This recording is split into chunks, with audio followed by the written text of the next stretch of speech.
M9 Plus Anycast wireless display dongle. So naay guide. Then ano siya? Wireless HDMI. Then kani connect na ni siya sa diri ni siya i-connect oh. Then kani sa likod sa USB sa TV ba. So i-connect na ni siya. So i-connect na siya. Then diri sa TV.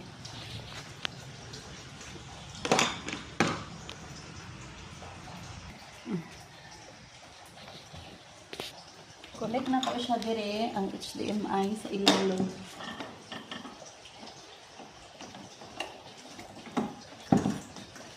Ayan kani siya sa USB port.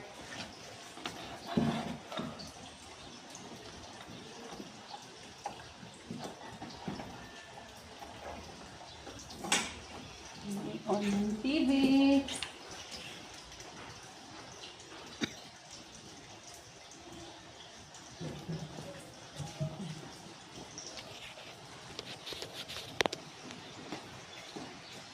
Dinaa siya sa HDMI 2. So ingon ana siya inog connect nimo, ingon ana ang ihang viewing. Then naay password kani nga password mo ni siya i-enter nimo dito sa imong device nga kanang i-connect nimo diha sa TV. So magamit mi og cellphone. Sige diha ma'am.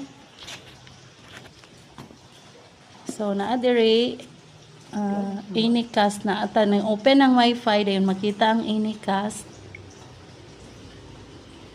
Oh, connected na siya kay naka-check.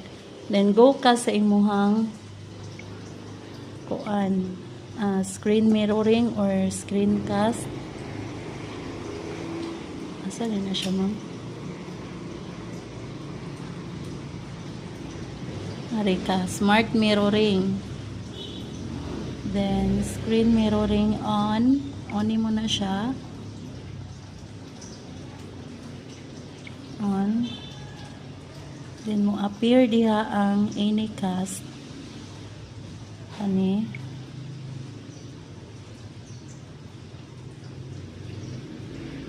So, hulaton lang siya.